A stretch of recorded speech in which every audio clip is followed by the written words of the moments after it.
بسم اللہ الرحمن الرحیم۔ السلام علیکم۔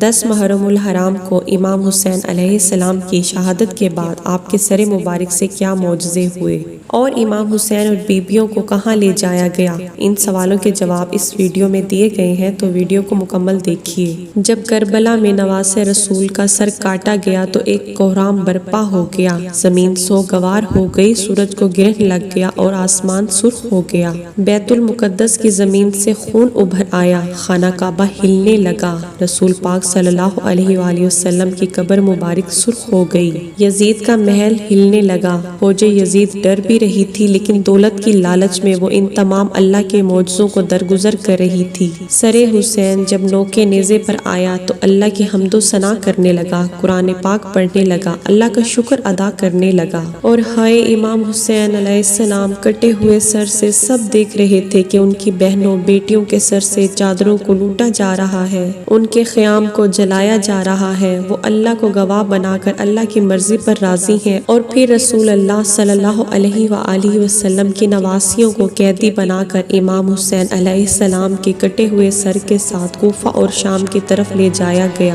کیونکہ یزید کا یہ حکم تھا کہ سر حسین علیہ السلام کو کاٹ کر میرے پاس لے آؤ، اور رسول پاک صلی اللہ علیہ وآلہ وسلم کی نواسیوں کو قید کر کے زنجیروں میں جکڑ کر ان کو پتھر مارتے ہوئے محل تک پہنچاؤ، تاکہ لوگوں کے دلوں میں میرا دبدبہ ڈر خوف قائم رہے۔ تاریخ میں لکھا گیا کہ رسول پاک صلی اللہ علیہ وآلہ وسلم کے خاندان کے چھوٹے بچے اونٹوں کے ساتھ باندھے گئے اور یوں یہ قافلہ چلتا رہا۔ ایک جگہ اچانک سے سر حسین رک گیا، لوگوں نے بہت کوشش کی کہ امام حسین علیہ السلام کا سر آگے بڑھے، لیکن وہ نیزہ جس پر امام حسین علیہ السلام کا سر سوار تھا وہ ایک جگہ قائم ہو گیا۔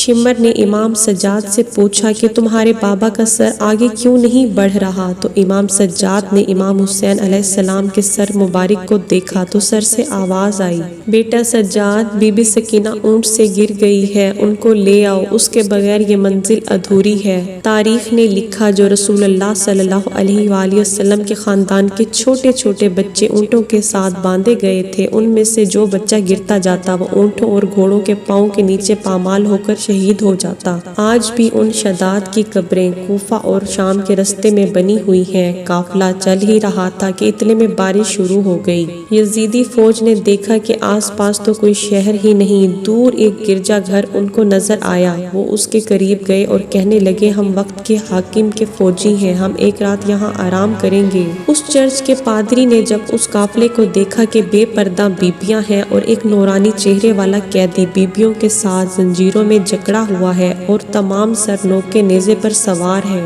وہ سروں پر نظر گھماتا رہا، کبھی حور کا سر دیکھا، کبھی امام قاسم کا سر دیکھا، کبھی علی اکبر کا سر دیکھا۔ جب اس پادری کی نگاہ علی اصغر کے چھوٹے سے سر مبارک پر پڑی، وہ چیخ اٹھا اور کہنے لگا اے لوگو، یہ تو کچھ ماں کا بچہ ہے، اس نے کیا جرم کیا ہوگا کہ اس کا سر کاٹ کر نیزے پر سوار کیا۔ یزیدی فوج غرور و تکبر میں کہنے لگی یہ ہمارے بادشاہ کو بادشاہ نہیں مانتے، اور جو ہمارے بادشاہ یزید کو نہیں مانے گا اس کا یہی حشر ہوگا۔ اتنے میں اس پادری کی نگاہ ایک گھوڑے پر پڑی جس کی زلفوں سے غازی عباس علمدار کا سر بندھا ہوا تھا۔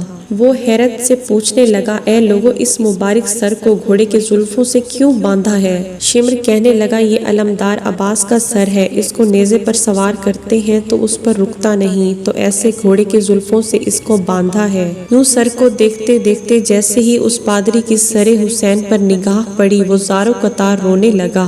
شمر نے پوچھا کیوں رو رہے ہو؟ وہ کہنے لگا میں نے اپنی زندگی میں اتنا نورانی چہرہ پہلے کبھی نہیں دیکھا، اس کے چہرے کا نور بتاتا ہے کہ یہ اللہ کے بہت قریب ہے اور کسی پاک خاندان سے تعلق رکھتا ہے۔ شمر کہنے لگا ہاں یہ فاطمہ کا بیٹا ہے۔ وہ حیرت سے پوچھنے لگا کون فاطمہ؟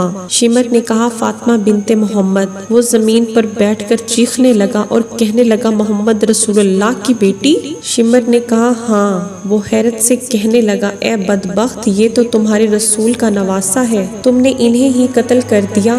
آج رات اگر یہاں رہنا چاہتے ہو تو ایک رات کے لیے اس سر مبارک کو مجھے دے دو، تم چاہے جتنا مرضی سونا مجھ سے لے لو، ایک رات کے لیے اس حسین کا سر مجھے دے دو۔ شمر نے کہا ہاں لے لو، کل صبح ہم اس کو واپس لے کر جائیں گے۔ بس سر حسین وہ جیسے ہی پادری لے کر گیا تو اس چہرے سے ایک نور ابھرنے لگا۔ پادری گھٹنے پر بیٹھ کر زارو قطار رو ہی رہا تھا کہ اتنے میں اس کی نابینا بیٹی قریب آ کر کہنے لگی بابا جان کیوں رو رہے ہیں؟ اس پادری نے کہا اس سر کی زیارت کرو، یہ مقدس سر ہے۔ وہ نابینا بیٹی کہنے لگی میں کیسے دیکھوں، میں تو آنکھوں سے اندھی ہوں۔ اس پادری نے کہا اس مقدس سر کی زیارت کے لیے تم اللہ سے دعا مانگو، مجھے امید ہے اس سر کے صدقے اللہ تمہیں آنکھیں دے گا۔ بس پھر جیسے وہ نابینا اللہ پاک سے ہاتھ جوڑ کر دعا مانگنے لگی تو امام حسین علیہ السلام کے چہرے سے نور ابھر کر اس نابینا عورت کی آنکھوں میں ٹھہر گیا، اور یوں وہ دیکھنے لگی اور خوش ہو گئی اور زارو قطار رونے لگی اور اپنے بابا سے کہنے لگی اس سر کے معجزے سے میری آنکھیں صحیح ہو گئی ہیں، اور یہ کیسے بدبخت لوگ ہیں جو ان ہستیوں کے سر مبارک کو کاٹ کر لے آئے ہیں۔